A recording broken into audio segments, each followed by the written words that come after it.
Loi d'hémodynamique, anatomie cardiaque, sens de circulation, cycle de contraction cardiaque et aspect électrique. Donc, tout ça sont des objectifs que nous avons déjà traités. Là, cette fois-ci, on revient sur quelque chose qui s'éloigne un petit peu du cœur, quoique on va encore parler de la fréquence cardiaque. Et là, cette fois-ci, on s'intéresse donc à des substances que l'on souhaite administrer chez les animaux. Donc, on fait une étude chez le lapin et puis on injecte des substances, donc en intraveineuse. Je vous rappelle que la semaine dernière, on avait bien précisé que quand on parle d'injection en intraveineuse, souvent c'est parce que justement la pression veineuse est faible et c'est beaucoup plus simple d'injecter des substances au niveau des veines. Donc, on injecte les substances et on mesure la pression artérielle et la fréquence cardiaque. Donc, dans un premier temps, alors on vous dit que la valeur de base de la pression artérielle moyenne chez ces animaux est de 77 plus ou moins.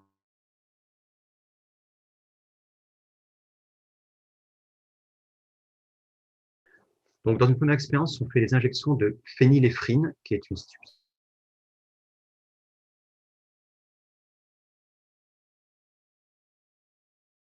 qui fait penser à l'adrénaline, un petit peu un agoniste. Et on injecte la substance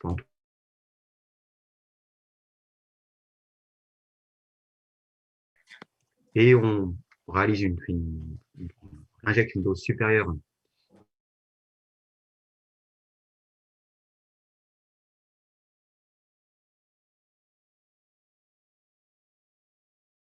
dose croissante. Elles sont caractérisées justement par les 5 points que vous avez sur la figure de droite. On vous indique que vous avez ici 5 points.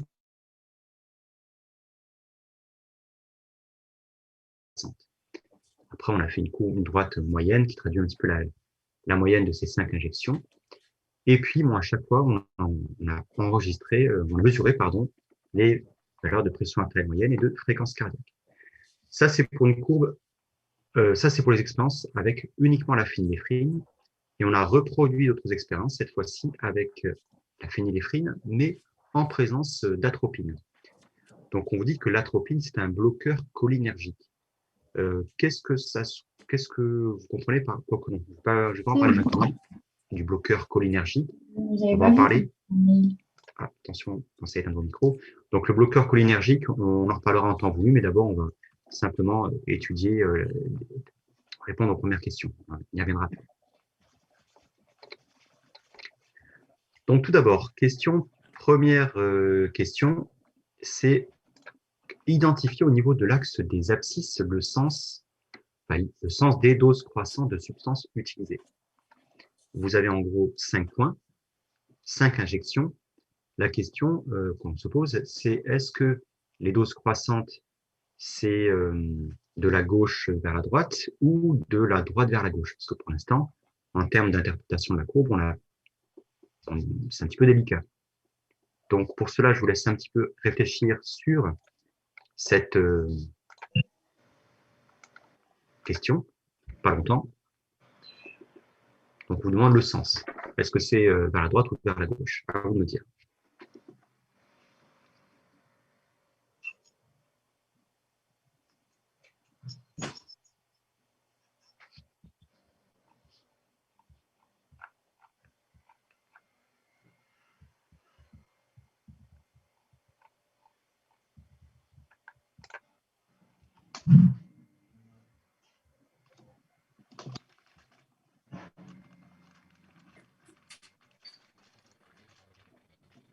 De la droite vers la gauche.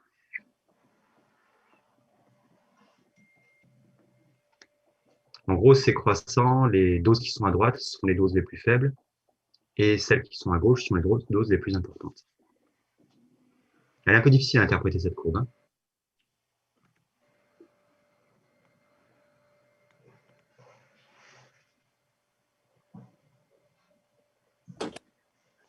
Pensez bien à la substance qu'on injecte. On injecte une substance qui est l'équivalent de, alors on me dit gauche vers la droite, ok. Donc pensez bien aux substances qu'on injecte. On injecte de la phényléphrine, qui est une substance qui agit sur le récepteur alpha-adrénergique. Donc alpha-adrénergique, ça veut dire que comme l'adrénaline qui se fixe sur le récepteur alpha-adrénergique, ça va augmenter la pression artérielle. Ça va générer des vasoconstrictions et donc augmenter la pression artérielle. Donc, la substance de la phényléphrine est censée faire augmenter la pression artérielle.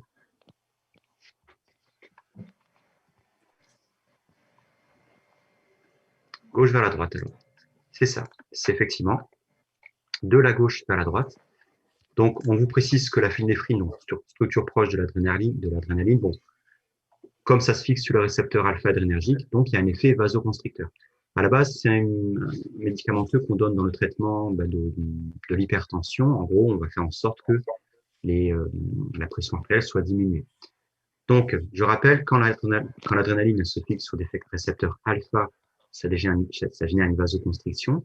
Quand ça se fixe sur des récepteurs bêta, ça génère des vasodilatations. Donc là, on a un effet vasoconstricteur, ce qui veut dire que vous êtes censé augmenter la pression artérielle suite à l'action de la phényléphrine. Et comme vous pouvez le voir, en augmentant les doses, ben vous augmentez de ce fait de la pression artérielle. Voilà pourquoi ça va surtout aller de la gauche vers la droite. En gros, plus la dose de phényléphrine est importante, plus la pression artérielle moyenne va augmenter.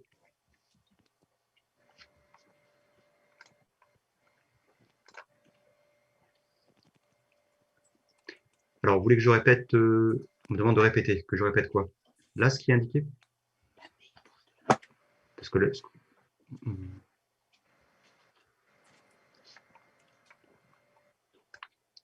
alors, je répète ce que j'ai dit par rapport à l'adrénaline. Quand vous avez l'adrénaline qui se fixe sur des récepteurs alpha, ça génère des vasoconstrictions. Quand vous avez l'adrénaline qui se fixe sur des récepteurs bêta, ça génère des vasodilatations. Or là, on vous dit que nous avons une substance qui se fixe sur des récepteurs alpha-adrénergiques. Ce qui veut dire que la phényléphrine est un analogue de l'adrénaline et donc elle va conduire à des vasoconstrictions. Si la phényléphrine génère des vasoconstrictions, cela veut dire qu'elle va provoquer des augmentations de pression artérielle. Et plus vous mettez la phényléphrine, plus la pression artérielle moyenne va être élevée. Voilà pourquoi les courbes sont plutôt le sens des droites, c'est plutôt de la gauche vers la droite parce que ça traduit une des doses croissantes de phényléphrine qui vont permettre d'augmenter la pression artérielle moyenne. Oui. Alors, je remets juste la Je ne diapo sais devant. pas quoi faire. Bah frère, c'est pas moi qui va te dire ce que tu dois faire. Je suis pas toi. Oh. Attention, merci d'éteindre vos micros, s'il vous plaît. Ah, pardon. Il n'y a pas de souci. Je vais vous dire que j'ai un peu l'habitude.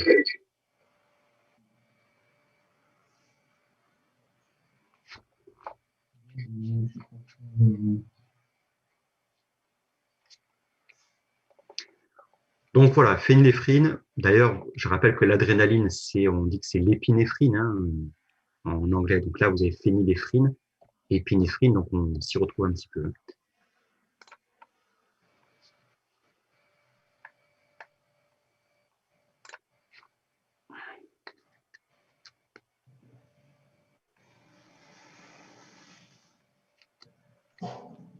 Ah, donc j'ai Sandra qui a pu nous rejoindre. Donc Sandra, vous êtes là. Parce que la fois d'avant, il y avait un petit souci justement de connexion. Y a-t-il des questions sur cette partie-là?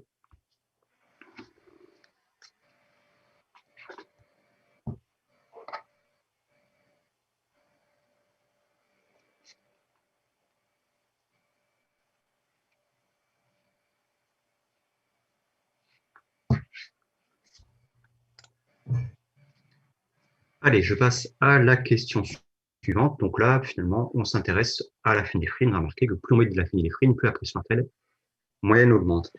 Juste avant de passer à la question suivante, quoique non, c'est la question d'après, donc je vais essayer de ne pas non plus aller trop vite. On passe à la question suivante. Que représente la pente de ces droites et pourquoi? Là, encore une fois, deux petites minutes de réflexion pour comprendre ce qu'est, ça traduit quoi. Donc là, c'est un peu inhabituel comme courbe. Hein. Attention en termes d'interprétation, il y a un petit peu des pièges. Là, on vous demande c'est quoi. La pente représente quoi.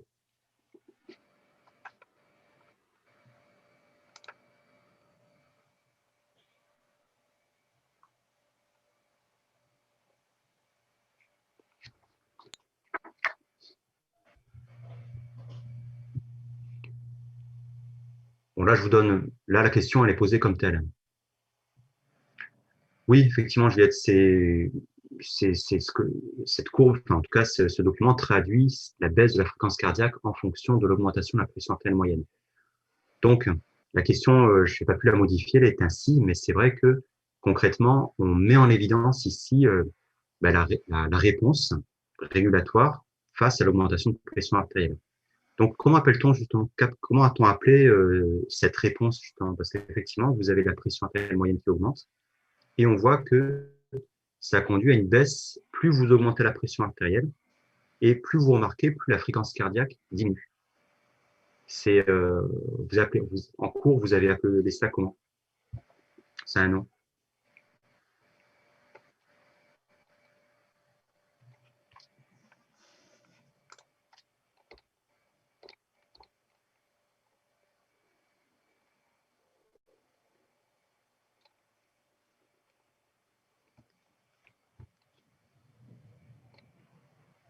Le fait que vous avez des variations de pression artérielle, et puis cette pression artérielle est régulée au moyen notamment de la fréquence cardiaque, ce que nous avons ici. Après, on pourra avoir d'autres éléments, mais là, on a la fréquence cardiaque qui diminue. Plus la pression artérielle moyenne augmente, plus la fréquence cardiaque diminue.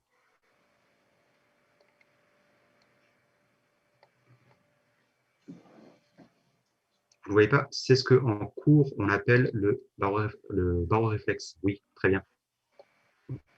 On a répondu en même temps. Donc, la pente, en fait, représente la sensibilité du baroréflexe. Autrement dit, vous injectez de la phényléphrine, ça fait augmenter la pression artérielle. Ça fait augmenter la pression artérielle, car la phényléphrine a un effet vasoconstricteur. Du coup, plus vous augmentez la pression artérielle, plus en réponse, en termes de régulation, vous avez le cœur qui va diminuer la fréquence cardiaque de manière à diminuer la pression artérielle moyenne.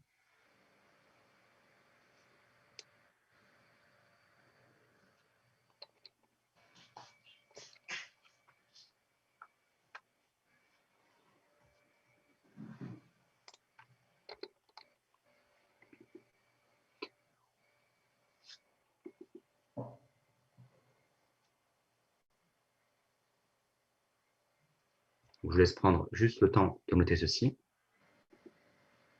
Après, ça, je me rends compte qu'il y a une petite phrase que j'aurais dû rajouter. Effectivement, ce que je viens de vous dire, c'est que plus la pression artérielle moyenne, plus la pression artérielle augmente, plus on va observer une diminution de la fréquence cardiaque de manière à réguler, à limiter l'augmentation de pression artérielle. Donc, en gros, cette réponse justement du cœur face à une augmentation de la pression artérielle, c'est justement ce que vous avez vu en cours comme étant le baroréflexe.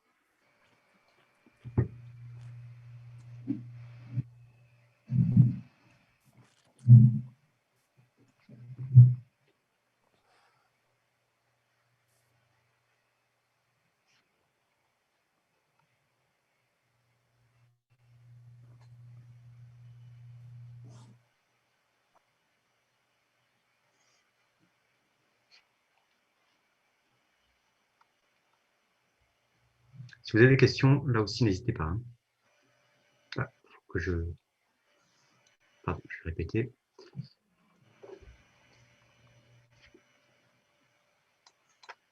Donc, la pente représente la sensibilité, donc on vous dit du baroréflexe. Plus, en d'autres termes, plus la pression artérielle augmente, plus on va avoir une réponse de régulation, c'est-à-dire on va observer une diminution de la fréquence cardiaque, une diminution de la fréquence cardiaque visant à diminuer ou à limiter cette augmentation de pression artérielle.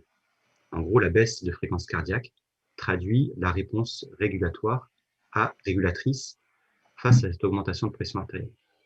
Plus la pression artérielle augmente, plus la fréquence cardiaque va diminuer de façon à limiter l'augmentation de pression artérielle.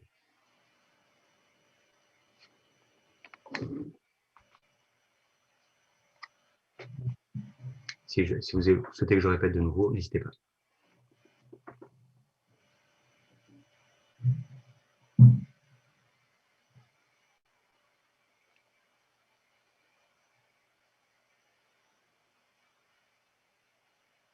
Donc voilà pourquoi cette courbe est un petit peu délicate, parce qu'on a l'habitude de voir Y en fonction de X, c'est vrai, sauf que là, vous avez ici justement un élément supplémentaire qui est celui de l'injection de phényléphrine. Plus vous mettez de phényléphrine, pour résumer, en fait, si on peut résumer le document ici, plus vous mettez de la phényléphrine, plus vous allez augmenter la pression artérielle, et plus la pression artérielle va augmenter, plus en réponse, le cœur va baisser sa fréquence de contraction de manière à limiter cette augmentation de pression.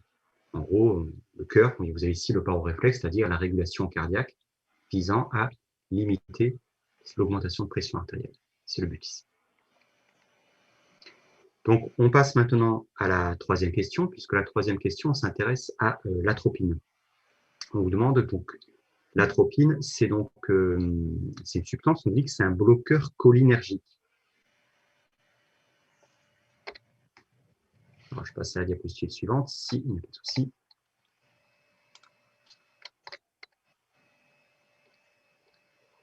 Donc, comment expliquez-vous les modifications induites par les différentes substances? Bon, là, les différentes substances, en fait, il n'y en a qu'une seule. Hein. Bon, quoique la phényléphrine, on en a parlé, là, on s'intéresse à l'atropine, et puis après, on vous demandera de faire un petit schéma récapitulatif. C'est quoi pour vous? Alors, on vous dit que l'atropine, dans l'énoncé, c'est un bloqueur cholinergique. C'est quoi? Qu'est-ce que vous comprenez par bloqueur cholinergique?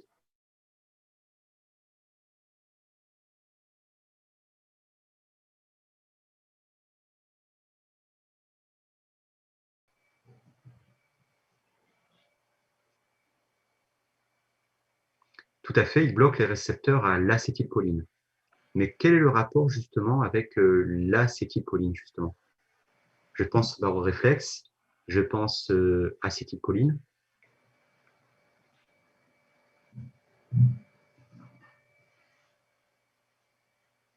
Donc je pense neurotransmetteur.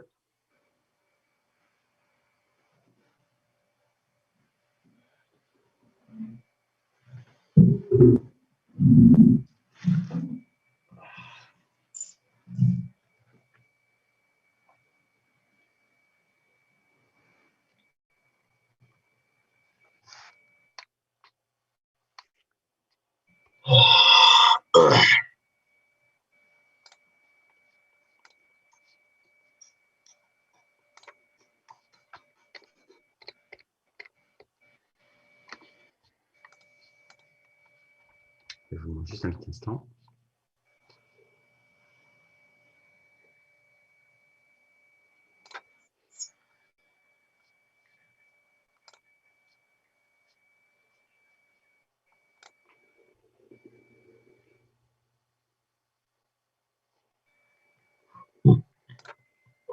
Je vais récupérer un document, hein, histoire d'aider certains dans la compréhension. Donc l'acétylcholine, c'est un neurotransmetteur. Donc j'essaie de vous guider. L'acétylcholine, c'est un neurotransmetteur, mais quel est le rapport ici avec la régulation cardiaque, justement? Monsieur, est-ce que vous pouvez voir le chat, du coup? Oui. Des fois, il n'apparaît pas toujours. Hein. C'est pour ça. J'ai dit que le système parasympathique utilisait Ok. l'acétylcholine pour faire baisser la fréquence cardiaque. D'accord, très bien. Le système nerveux parasympathique utilise l'acétylcholine pour faire baisser la fréquence cardiaque. Effectivement. Vous connaissez le nom plus exactement du nerf qui utilise qui libère l'acétylcholine? Celui qui est en relation avec le cœur en particulier. Je vais peut-être dire quelque chose de faux, mais c'est pas le nerf vague? Justement, ce n'est pas faux, c'est vrai. C'est très bien. Alors juste, je vous mets sous les yeux voilà, un document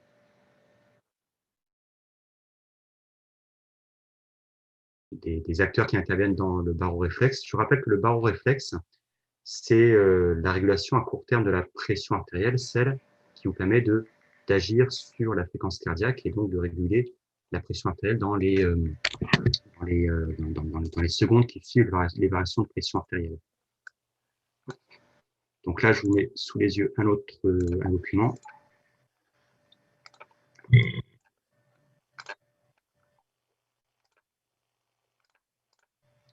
apparaître.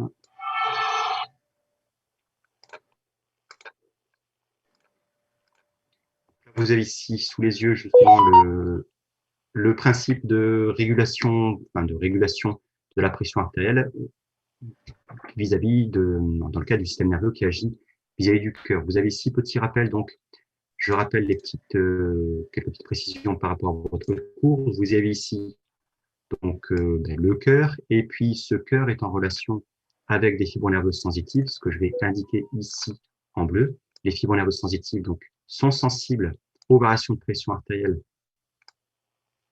qui sont notamment au niveau des sinus aortiques et carotidiens. Donc ça, c'est les fibres sensitives qui vont informer les variations de la pression artérielle. Et par contre, nous avons donc le cœur, c'est un organe qui bat tout seul, qui a un automatisme, qui a ce qu'on appelle qui a un automatisme intrinsèque. Et ce cœur, le rythme cardiaque peut être modulé par le système nerveux. Vous avez deux types de nerfs qui agissent sur le cœur. Vous avez celui qu'on appelle le nerf cardiaque, qui est ici, que je fais ici en rouge. Le nerf cardiaque, lui, va augmenter la pression artérielle en libérant la noradrénaline. Par contre, vous avez un autre nerf, le nerf vague qui est indiqué ici. Lui, le nerf vague agit sur le cœur de manière à ralentir sa fréquence. Et pour cela, il va libérer l'acétylcholine. Ce qui veut dire qu'en bloquant, utilisant ce qu'on appelle des bloqueurs cholinergiques, on va empêcher l'action de l'acétylcholine et donc on va empêcher le nerf vague d'agir sur le cœur. D'accord? Est-ce que ça c'est compris? L'action nerveuse du système nerveux végétatif sur le cœur. Donc, voie sympathique, ça augmente la fréquence cardiaque grâce à la noradrénaline. Voie parasympathique, ça diminue la fréquence cardiaque grâce à l'acétylcholine.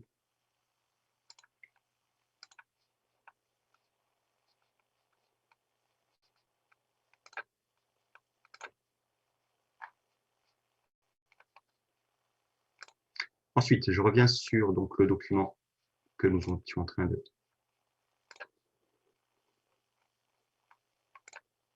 Voilà, hop, je lance le diaporama. Donc, globalement, qu'est-ce qu'on remarque? C'est que vous avez ici la courbe sans atropine. Qu'est-ce qu'on voit? On voit que la phényléphrine provoque une augmentation de la pression artérielle. Donc, en définitive, vous avez une régulation par baisse de la fréquence cardiaque afin de rétablir la valeur de pression artérielle moyenne. Et ça, c'est permis notamment par l'activation du système nerveux parasympathique. Donc, la réponse ici régulatrice est importante car vous avez une pente importante. Par contre, dès l'instant où vous mettez de l'atropine, vous remarquez que vous avez toujours une réponse régulatrice, puisque vous avez toujours aussi la présence de phényléphrine qui provoque une augmentation de la fréquence de la pression artérielle. Mais par contre, la pente est beaucoup moins importante, ce qui veut dire que la régulation est moins efficace. Si elle est moins efficace, ça veut dire que le système nerveux parasympathique agit plus difficilement, et ça, c'est le fait de l'atropine. Donc, l'atropine bloque l'action du système nerveux parasympathique. Résultat, la baisse de fréquence cardiaque est beaucoup plus limitée.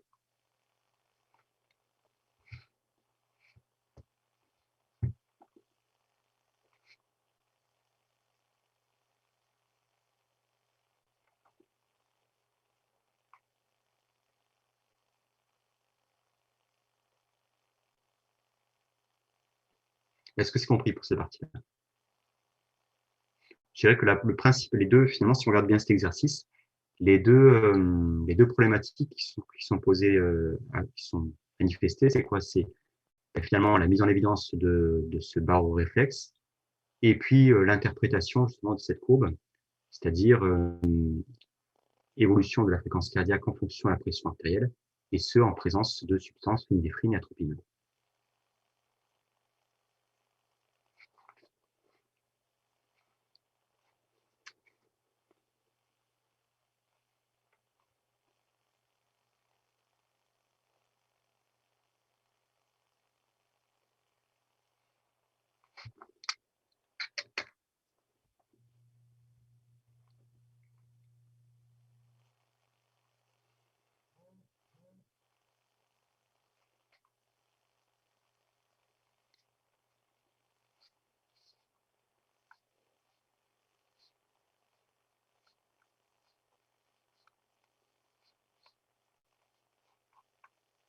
Y a-t-il des questions? Je vous laisse prendre le temps de noter.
Ensuite, on vous demande de réaliser un schéma récapitulatif, histoire de rappeler le principe du barreau réflexe. Et puis, comme c'est un schéma qui est dans un contexte, je dirais, lié à l'ajout d'une substance, l'atropine, donc il faut que dans votre schéma, vous mettez en évidence, bien sûr, la régulation, mais aussi l'action de l'atropine.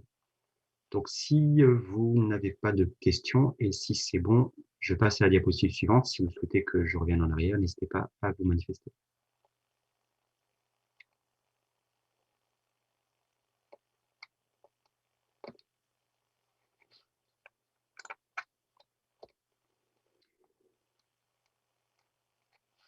Donc, le schéma en question, vous l'avez ici, à savoir que finalement, je reprends, faites pas attention à ce petit machin rouge qui se déplace, j'ai oublié de l'enlever. Vous avez ici, donc si je prends, alors attendez, ça va trop vite, pardon. Je vais prendre plutôt, si j'ai oublié d'annuler les paramètres. Excusez-moi, je reprends. Ou je laisse le schéma comme ça, ce sera plus simple. Vous avez ici donc le principe du barreau réflexe qui est indiqué ici, à savoir que là, vous avez, donc vous partez de la perturbation qui est indiquée ici. Donc la perturbation, c'est quoi? C'est finalement l'ajout de phényléphrine qui génère une vasoconstriction. De là, ça va augmenter les résistances périphériques totales, ça va donc augmenter la pression artérielle. La pression artérielle augmente alors, et c'est là que cette pression artérielle est détectée, cette augmentation de pression est captée par les barorécepteurs aortiques carotidiens. Résultat, vous avez un message nerveux sensitif qui va être généré, donc qui va circuler le long des fibres nerveuses sensitives pour activer le centre cardiomodulateur qui, je le rappelle, est situé au niveau du bulbe rachidien. Comme vous avez une augmentation de la pression artérielle, vous augmentez naturellement l'action du système nerveux parasympathique visant à baisser la fréquence cardiaque. Cette baisse de fréquence cardiaque est censée permettre de ramener à la valeur de consigne la pression artérielle moyenne. Sauf que là, nous avons ici, donc, alors ça c'était pour en absence d'atropine, mais en présence d'atropine, on agit à ce niveau-là, on bloque l'action du système nerveux parasympathique.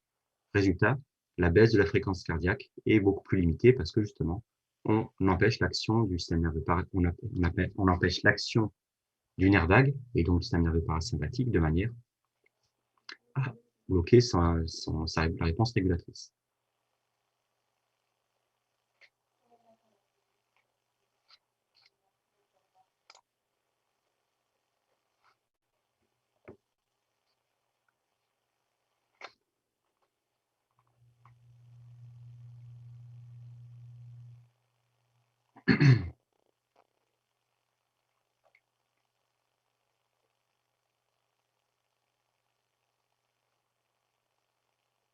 Y a-t-il des questions sur ce document? Pour l'examen, je vous invite à bien apprendre à faire ce genre de schéma récapitulatif, hein, ce qu'on appelle des boucles de rétrocontrôle. Vous l'avez vu au premier semestre avec notamment 338 lorsqu'il s'agissait de faire des boucles de régulation avec la communication cellulaire. Là, pour le coup, il faudra apprendre à faire des boucles de régulation en mettant en évidence quoi donc? Les récepteurs, les nerfs sensitifs, le centre d'intégration, les nerfs moteurs et l'organe affecteur. À chaque fois, le principe est toujours le même. J'ai une perturbation, c'est capté par des récepteurs. L'information est envoyée grâce à des voies nerveuses sensitives jusqu'à un centre d'intégration qui est le système nerveux. Et de là, je génère une réponse qui va être véhiculée par l'intermédiaire de nerfs moteurs. Et ces nerfs moteurs agissent alors sur l'organe. Donc là, en l'occurrence, ici, le cœur.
Si vous n'avez pas de questions, je vais reprendre donc la suite. On a terminé avec cet exercice. On va passer à l'exercice 4.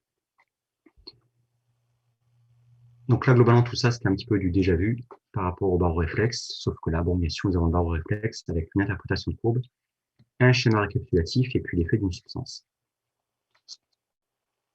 Donc, si vous n'avez pas de questions, je passe à la suite.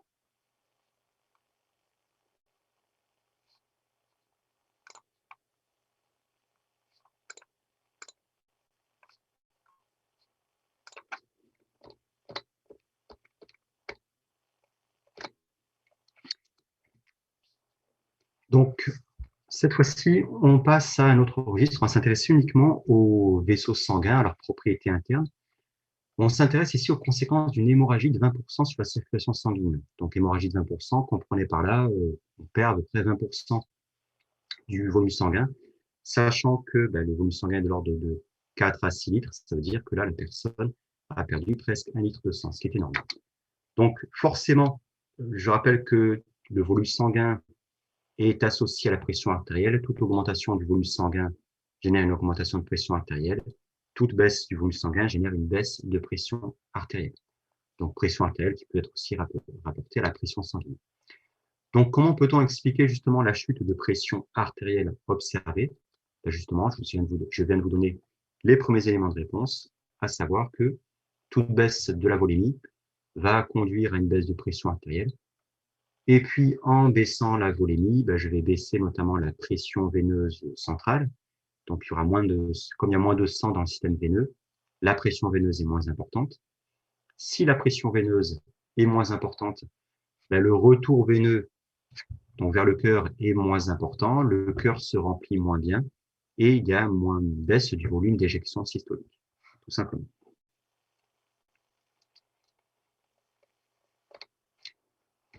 Quels mécanismes compensatoires vont se mettre en place à court terme? Vous avez la réponse, on vient de la voir quelque part. À court terme.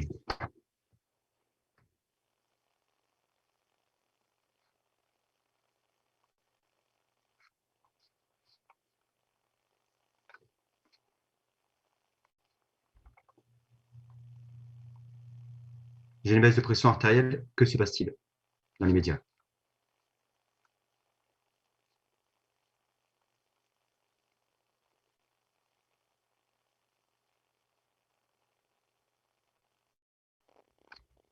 Il y a une vasoconstriction. Oui. Et quoi d'autre? C'est la production de noradrénaline par le système sympathique. Oui, qui va provoquer quoi? L'augmentation des résistances périphériques totales et du débit cardiaque.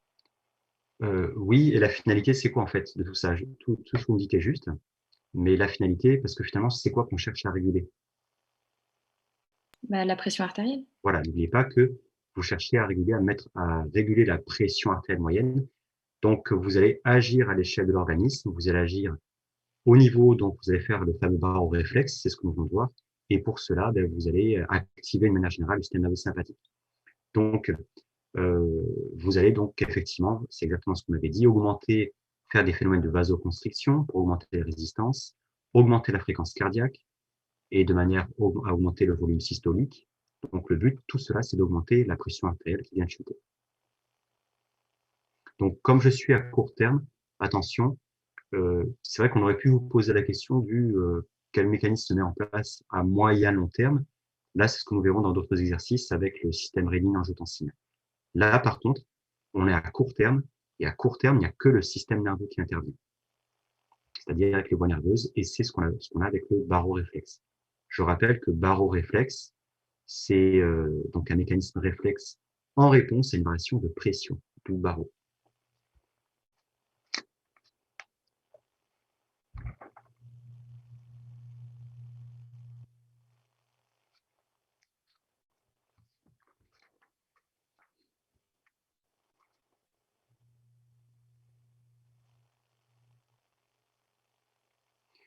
Ensuite, pour aborder la question suivante, donc on s'intéresse cette fois-ci on va vous demander d'interpréter un schéma qui traduit ce qu'on appelle en fait, c'est le document que vous avez sous les yeux, traduit des variations de pression capillaire et des par variation de pression oncotique. Et c'est un document, là aussi, qui s'intéresse non pas, je dirais, à la régulation de la pression artérielle, comme vous avez pu le voir jusqu'à maintenant, mais plutôt ce qu'on appelle aux échanges liquidiens qui ont lieu entre les capillaires sanguins et leur environnement. Alors, je passe à la diapositive suivante. Ah oui, ça, du coup, pardon, j'ai oublié qu'il y avait ce petit schéma à commenter. Donc, globalement, c'est un petit peu là aussi pour reproduire un petit peu ce qu'on a vu précédemment. Encore une fois, donc là, vous avez un petit schéma récapitulatif. Baisse de la volémie, baisse de la pression veineuse. Donc, de manière générale, baisse de la pression artérielle, c'est la perturbation. Donc, perturbation, baisse de pression artérielle, activation du baroréflexe, qui conduit à l'activation du centre cardiomodulateur situé dans le bulbe rachidien, qui est une structure du transcérébral.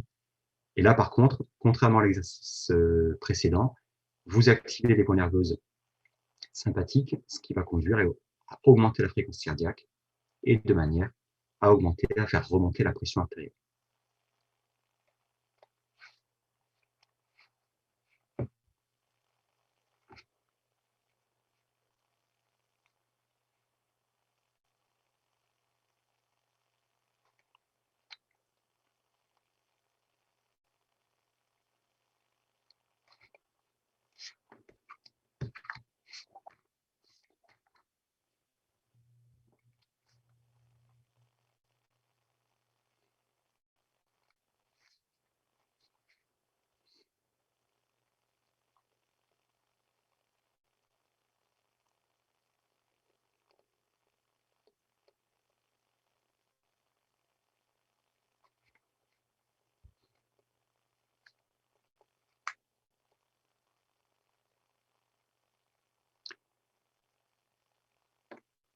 Donc, si vous n'avez pas de questions, je passe à la question suivante. Avec ce, avec ce document.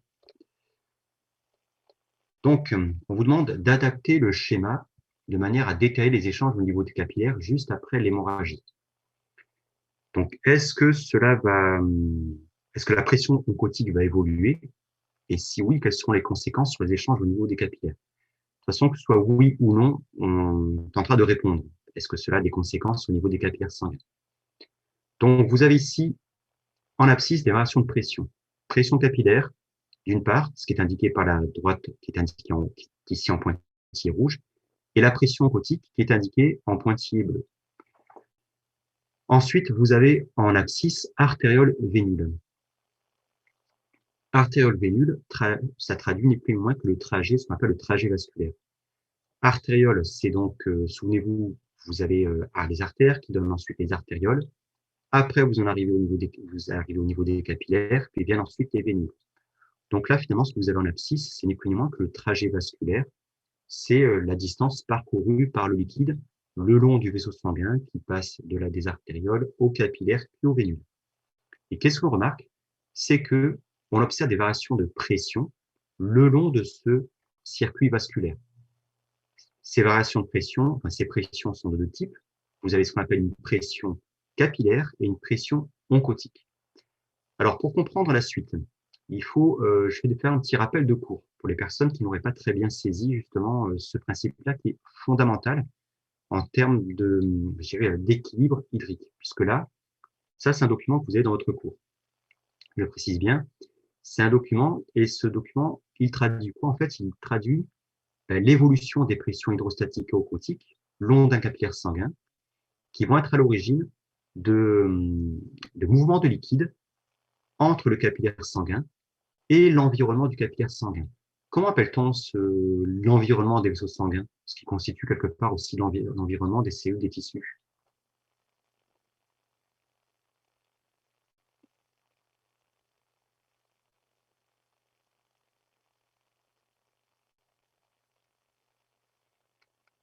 Donc, ce qu'on appelle l'environnement des capillaires sanguins, c'est ni plus ni moins, vous en avez déjà entendu parler, c'est ce qu'on appelle le milieu interstitiel.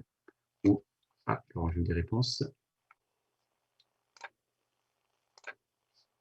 Oui, tout à fait. Donc, le milieu interstitiel. Donc, des fois, on appelle cela le liquide interstitiel, le milieu interstitiel. C'est pareil, c'est ce qu'on appelle, c'est ce qui est dans les interstices, c'est ce qui est entre les cellules. Donc là, vous avez un vaisseau sanguin. Dans ce vaisseau sanguin, il y a du plasma, c'est de la partie du sang, et dans l'environnement du vaisseau sanguin, il y a du liquide interstitiel. Il faut savoir qu'en permanence, 24 heures sur 24, vous avez des mouvements de liquide qui sont dus justement à des variations de pression. Donc, vous avez deux types de pression. Ce qui est indiqué comme étant la pression capillaire, ce n'est plus ni moins que la pression hydrostatique. Et en fait, c'est quoi la pression hydrostatique? C'est une pression exercée par l'eau sur la surface d'un corps immergé. Bon, c'est une description très physique. Mais concrètement, ici, c'est la pression qui va être exercée par l'eau sur la paroi des capillaires sanguins. Donc, cette pression hydrostatique, elle est assez variable, puisque vous pouvez constater qu'elle diminue progressivement le long du capillaire sanguin. Regardez en haut, la pression hydrostatique, c'est ce qui est indiqué par la valeur de 32 mm de mercure, donc pression capillaire, et on voit que cette pression diminue le long du capillaire sanguin pour arriver à la valeur de 15 mm de mercure. Pourquoi cette pression diminue, justement? Pourquoi la pression hydrostatique, donc qui je le rappelle est une pression exercée par l'eau, diminue? Elle diminue pour permettre les échanges avec le capillaire. Alors oui, semaine dernière, effectivement, le fait qu'il y ait ça c'est la finalité, il faut que la pression soit faible pour quand même favoriser les échanges. Mais en amont, pourquoi l'origine de cette baisse, justement, c'est lié à quoi? À la réduction du diamètre des vaisseaux du coup, qui se transforment en capillaires. Oui, voilà, donc il y a une baisse naturelle de la pression sanguine.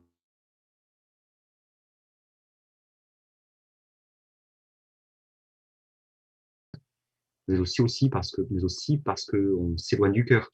Plus vous vous éloignez du cœur, vous êtes au niveau artériolaire, vous êtes déjà loin du cœur et vous arrivez au niveau des vénules, vous êtes encore plus loin. Donc, plus vous vous éloignez du cœur, plus on subit moins les effets de la pression sanguine. Donc, voilà pourquoi vous allez naturellement observer cette baisse de pression le long du capillaire sanguin. Donc, c'est comme ça, cette pression hydrostatique, alors, elle diminue. Par contre, la pression oncotique. La pression oncotique, qu'est-ce que c'est? On la désigne par pi. Vous voyez, ici, il y a une valeur de pi cap sur le document pour dire pression oncotique capillaire. Ce n'est plus ni moins qu'une pression osmotique exercée par des protéines. Et les protéines en question, ici, ce sont donc, en fait, elles vont être à deux niveaux. Soit vous vous intéressez aux protéines qui sont dans le sang, soit vous vous intéressez aux protéines qui sont dans le milieu interstitiel. Sauf que dans le sang, il y a beaucoup de protéines, puisque la pression, le sang, il est à peu près concentré à hauteur de 70 grammes par litre de protéines. Donc le sang est très protéiné.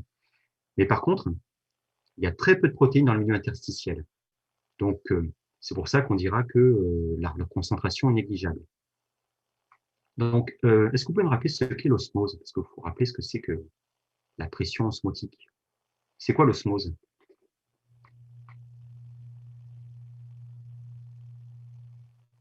vous en souvenez? Donc ça, c'est quelque chose qui a été traité au premier semestre, que j'ai vu avec certains d'entre vous, notamment en BI 338. C'est aussi quelque chose que nous reverrons avec la physiologie du rein. C'est quand il y a les 2 compartiments qui cherchent à compenser, une concentration unique, par exemple, en faisant un déplacement d'eau? Alors, effectivement, c'est un mouvement d'eau à la base. Ce qu'on appelle l'osmose, c'est ni plus ni moins qu'un mouvement d'eau, simplement. Et ce mouvement d'eau, il va aller dans un sens précis, c'est-à-dire du milieu le moins concentré vers le milieu le plus concentré. L'eau, en gros, n'aime pas les déséquilibres de concentration. Ce qui veut dire qu'à chaque fois que vous avez une différence de concentration entre deux compartiments, l'eau va chercher à se déplacer vers là où c'est le plus concentré. Donc ça, c'est le phénomène d'osmose, mouvement d'eau du milieu le moins concentré vers le milieu le plus concentré. Ensuite, cette eau, en se déplaçant, exerce une pression sur la membrane de la paroi qu'elle traverse. Donc, c'est à ce moment-là qu'on parle de pression osmotique. Cette pression osmotique, c'est donc la pression exercée sur les membranes lorsque l'eau se déplace. Donc voilà, l'osmose, c'est un mouvement d'eau lié à, justement, à une différence de concentration en soluté. Mais là, les solutés en question, ce sont des protéines. Et comme ce sont des protéines qui vont être à l'origine du phénomène d'osmose, on ne parlera pas de pression osmotique, mais de pression oncotique. Est-ce que c'est compris?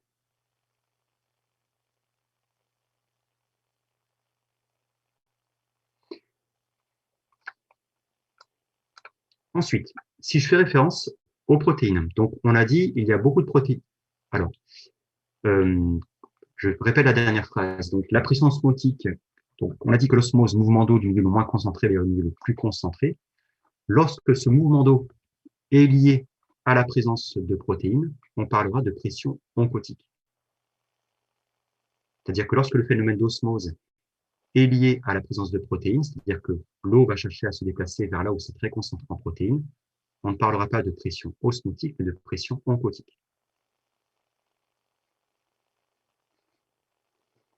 Habituellement, l'osmose, on fait référence, et on en reparlera avec les reins, on fait référence au sodium. C'est vrai que l'eau, en général, se déplace toujours à un compartiment très concentré en sodium, parce que c'est surtout le sodium qui va être responsable des équilibres hydriques dans l'organisme. Mais là, ici, on a fait référence aux protéines. Pourquoi c'est très concentré en protéines dans le sang?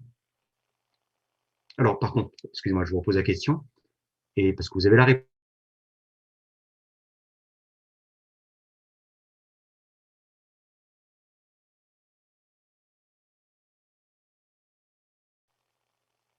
Non. Pourquoi?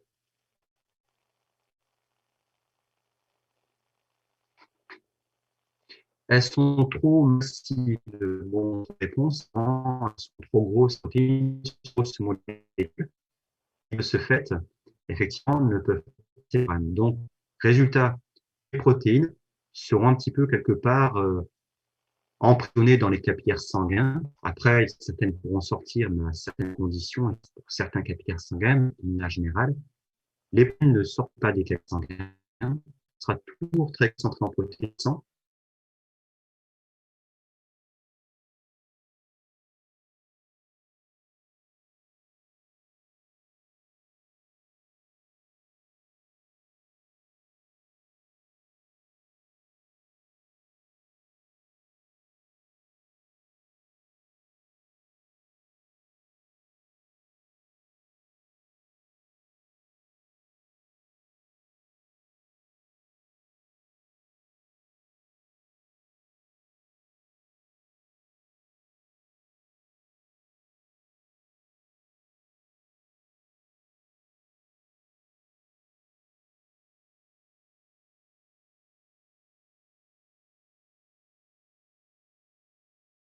Descendante, c'est la pression hydrostatique, parce que plus on s'éloigne du cœur, plus on subit moins l'influence de la pression sanguine.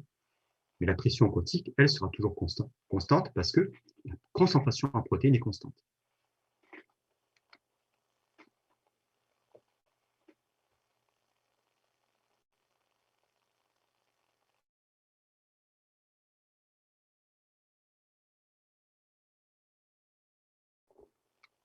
Ensuite, si j'ai donc, en y regardant de plus près, regardez, j'ai ici, hop, je reviens un petit peu, je passe sur ce document.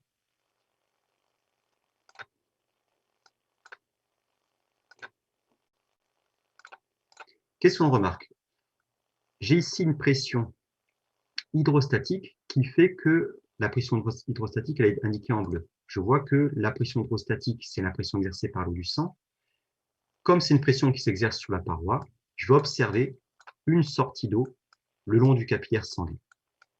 Donc l'eau sort naturellement du capillaire sanguin sous l'influence de la pression hydrostatique. Mais comme la pression hydrostatique diminue,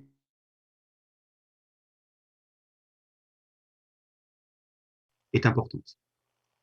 Par contre, si je prends le cas de la pression oncotique, je vois que cette pression oncotique est le fait d'un phénomène d'osmose.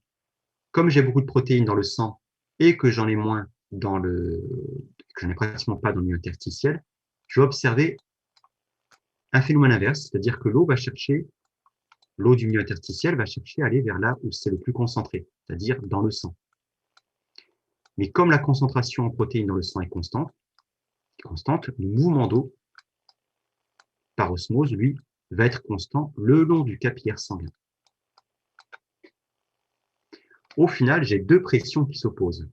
Une pression hydrostatique qui va être à l'origine de la sortie d'eau du capillaire sanguin vers le milieu interstitiel, et une pression oncotique qui, par contre, va être à l'origine d'un retour d'eau vers le capillaire sanguin. Alors, c'est ce qu'on va voir dans la diapositive suivante. J'avance un petit peu.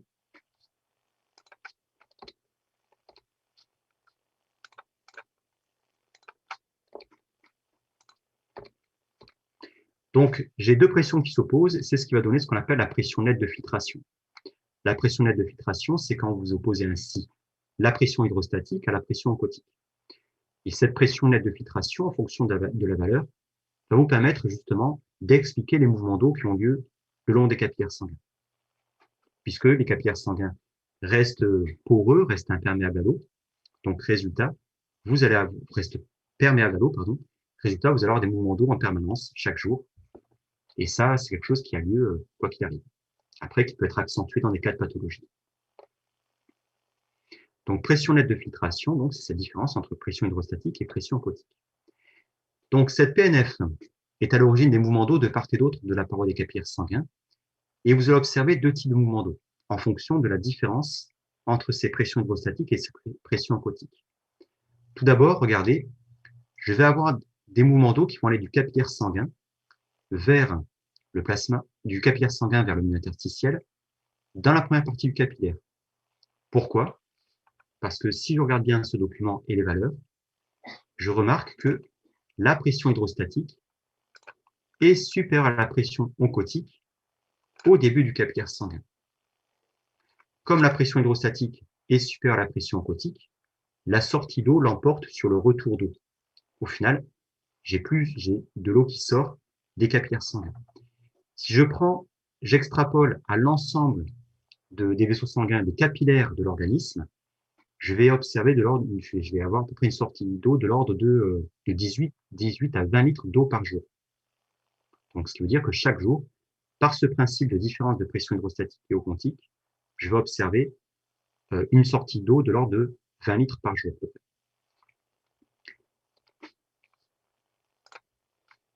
Par contre, qu'est-ce que je remarque? J'avance le long du capillaire sanguin, les pressions hydrostatiques s'équilibrent, mais par contre, quand j'arrive au niveau du pôle veineux du capillaire sanguin, je vois que c'est l'inverse. La pression hydrostatique a diminué, elle devient inférieure à la pression oncotique. Voilà pourquoi vous allez observer au niveau de la partie veineuse du capillaire sanguin des mouvements d'eau du milieu interstitiel vers le capillaire sanguin. Pourquoi? Parce que la pression hydrostatique est inférieure à la pression oncotique. Et ça, c'est ce qui va permettre le retour d'environ 17 litres d'eau par jour.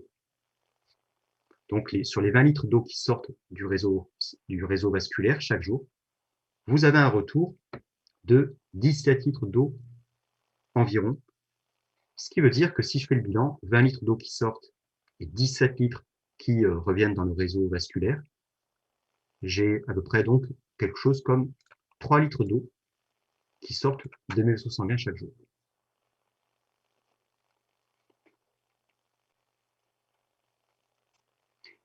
Et je vous pose la question suivante. Ces 3 litres d'eau, qu'est-ce qu'ils deviennent? que finalement, si je fais sortir 20 litres d'eau, je fais sortir 20 litres d'eau et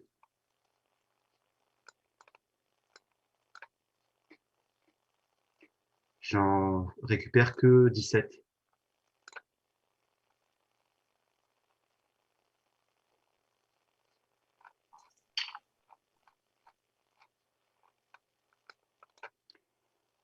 Alors non, ils ne vont pas.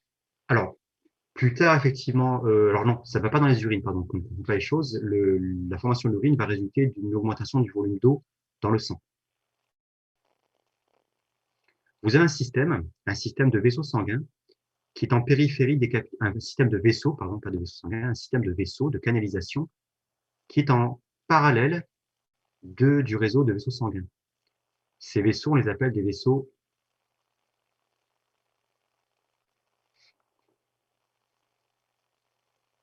ils appartiennent à un système qui vont récupérer l'excédent d'eau. Là aussi, vous avez un très beau schéma, j'aurais dû le mettre, vous avez un très beau schéma dans le cours qui reprend ce principe. C'est effectivement, Estelle, le système lymphatique. Donc l'excédent d'eau, donc chaque jour, cette eau qui sort, les 3 litres, ne vont fort heureusement pas rester dans les tissus. Cette eau en trop grande quantité va donc être prise en charge par le système lymphatique et après, les vaisseaux lymphatiques vont récupérer cette eau et plus loin, au niveau des veines sous-clavières, vous avez une connexion. Au niveau des veines sous-clavières, vous avez une connexion entre votre système de vaisseaux sanguins et le système lymphatique. Donc l'excédent d'eau qui est récupéré est dans tous les cas renvoyé dans les vaisseaux sanguins. Par contre, comment appelle-t-on dans le milieu médical lorsqu'il y a une accumulation d'eau dans les tissus que l'on n'arrive pas à résorber? Un terme très connu. C'est la rétention d'eau? C'est la rétention d'eau, mais quand ça gonfle, ça se traduit par C'est un œdème? ce qu'on appelle un œdème, tout à fait. Alors, juste, on me demande de mettre la diapo précédente.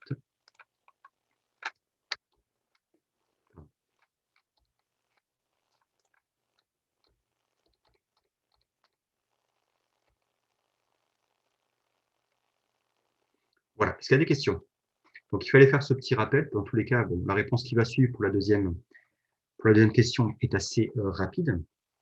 C'est pour ça qu'on a pris le temps un petit peu de faire ce petit rappel. En général, c'est quelque chose qui est assez complexe, qui n'est pas toujours bien compris.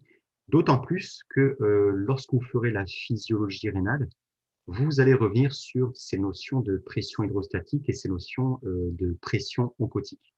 Donc, dans tous les cas, il faut bien comprendre la pression oncotique et la pression hydrostatique parce que ce sont aussi des éléments déterminants dans la formation de l'urine au niveau des reins. Donc ça, vous en êtes actuellement d'ailleurs sur les reins. Mais déjà, il faut bien comprendre ce principe. Donc chaque jour, j'ai de l'eau qui sort de mes capillaires sanguins du fait de ces différences de pression hydrostatique, pression oncotique. J'en viens maintenant à donc cette petite remarque quand même que la filtration, donc ce mouvement d'eau lié à la pression filtration, ne se fait pas au niveau des artérioles ni au niveau des vénules parce que c'est trop épais. Ces mouvements d'eau, vous allez les observer uniquement au niveau des capillaires sanguins parce que les capillaires sanguins sont assez fins. Il n'y a pas de, au niveau des artérioles, il y a des muscles lisses, il y a l'adventice, donc bref, c'est beaucoup plus épais en termes d'épaisseur de paroi. Donc les mouvements d'eau, ce sera toujours au niveau des capillaires sanguins.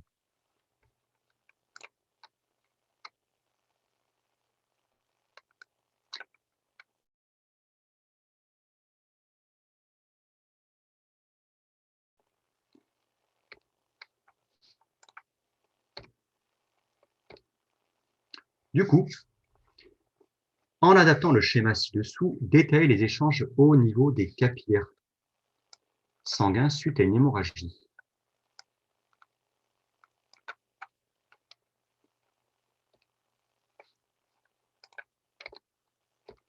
Alors bon, 5 minutes de réflexion, on n'a pas trop le temps pour les 5 minutes. Je pense que je vais peut-être plutôt vous laisser même 2 minutes, vu qu'on a déjà donné quelques semblants d'explications. Donc une hémorragie, on a dit hémorragie, baisse de la pression artérielle. Que va-t-il se passer?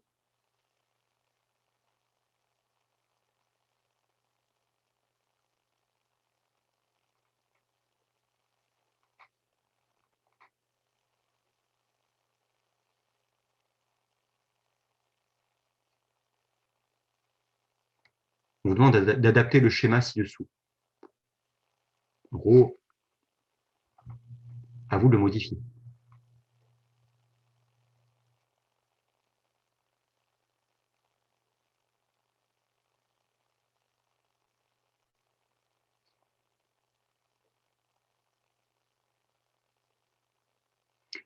Alors, la pression oncotique ne va pas baisser, justement. Parce que quand on perd, c'est intéressant ce qu'on dit, parce que quand on perd du sang, est-ce que la concentration en protéines du sang qui nous reste change?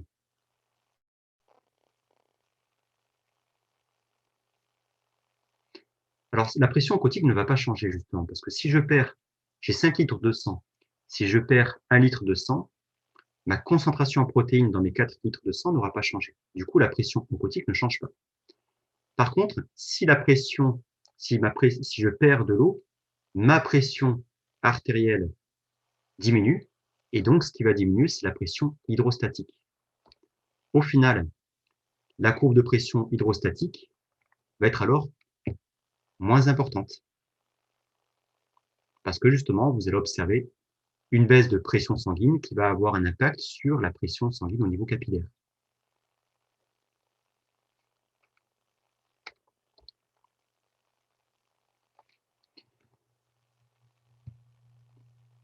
Du coup, si la pression hydrostatique diminue, que se passe-t-il d'un point de vue des échanges? Est-ce que la pression oncotique va évoluer? Bon, on a répondu à la question. Est-ce que la pression oncotique va évoluer? On a dit ben non, parce que justement, la concentration en protéines plasmatiques reste constante. Donc du coup, la courbe de pression oncotique ne change pas. Mais par contre, regardez. Du coup, j'ai une nouvelle courbe rouge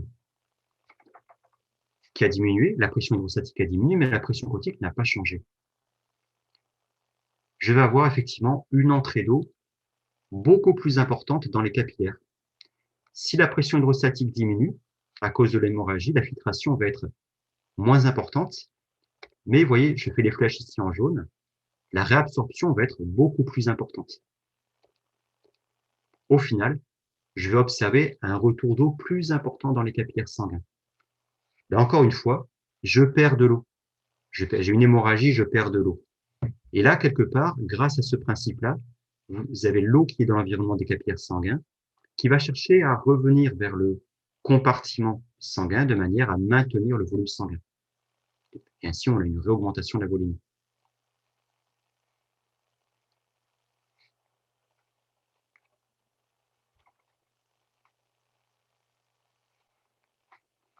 Donc, pour ce cas de figure, pour cet exercice-là, il faut que… donc, est-ce que c'est compris? Donc, la pression hydrostatique diminue et on voit du coup que je vais avoir une réabsorption plus importante. Parce que là, la pression oncotique sera beaucoup plus importante le long du capillaire sanguin que la pression hydrostatique. Les flèches jaunes que vous avez indiquées sur ce document, j'espère que vous avez compris, ça traduit les mouvements d'eau. Quand les flèches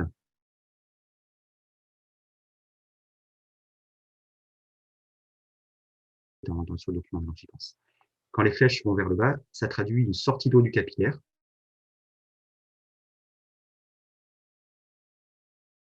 Vers le capillaire, autrement dit une réabsorption.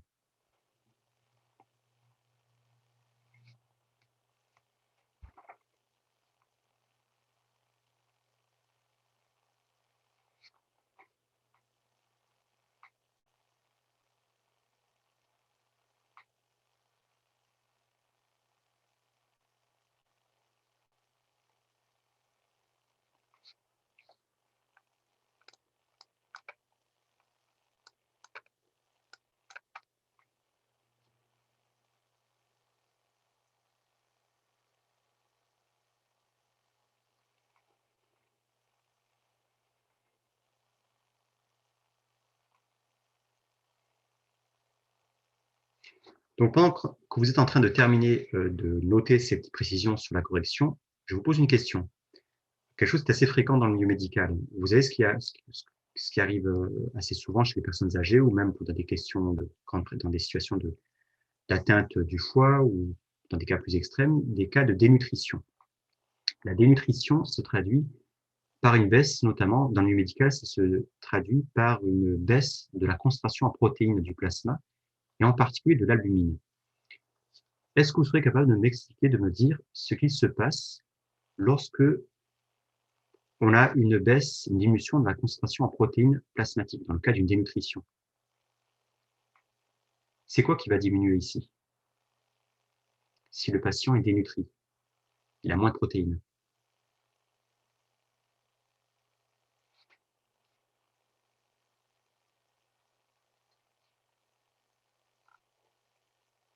Donc moins d'albumine, tout à fait, puisque l'albumine, c'est les 60% des protéines du plasma, hein, donc en général, d'ailleurs la dénutrition, la diagnostique en mesurant l'albuminémie. Hein. Donc la pression oncotique, effectivement, s'il y a moins de protéines, la pression oncotique, elle fait quoi? Elle va faire quoi?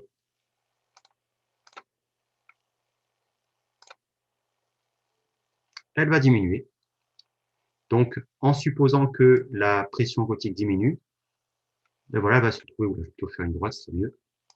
Donc en supposant que la concentration en protéines est plus faible, ben, la pression oncotique diminue. Et que se passe-t-il si la pression oncotique diminue? C'est quoi qui va être plus important cette fois-ci?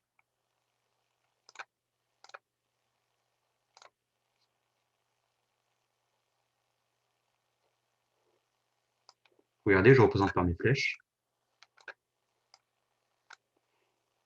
La pression hydrostatique sera alors beaucoup plus importante. Et vous allez avoir, si la pression oncotique diminue, la pression hydrostatique devient alors très importante. Et alors, que se passe-t-il?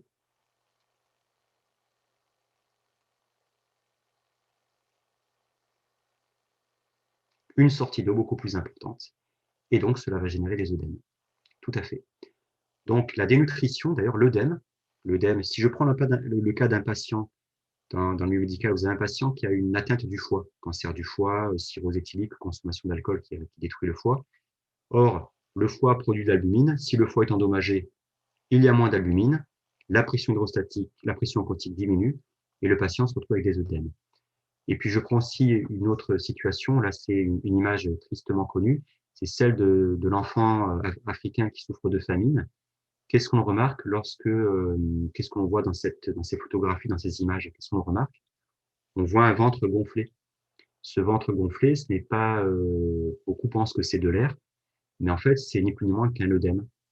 Dès l'instant où vous avez des enfants qui sont dénutris, qui n'ont plus assez d'alimentation, qui sont sous-alimentés, ils ont une très faible pression oncotique.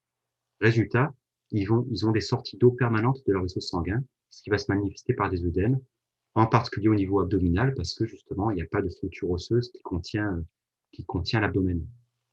Donc voilà, ce ventre gonflé, ça a un nom, c'est ce qu'on appelle le kwashiorkor.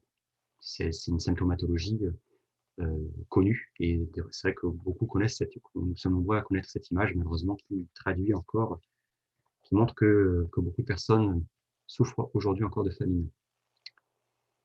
Donc voilà, tout ça pour vous dire que ce document est à savoir bien interpréter dans les deux sens, aussi bien pour les variations de pression hydrostatique que les variations de pression oncotique, et vous devez être capable de déterminer le mouvement d'eau en fonction de ces variations de pression, bien sûr, je le rappelle, à l'échelle de calcul. Voilà, donc je crois que j'ai tout dit. Si vous n'avez pas de questions, est-ce qu'il y en a parmi vous qui ont des questions? Je ne sais pas.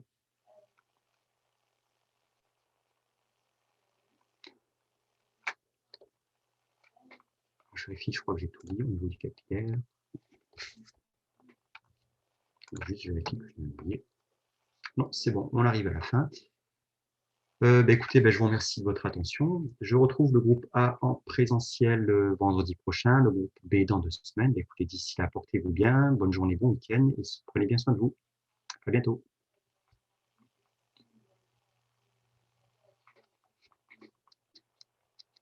Au revoir.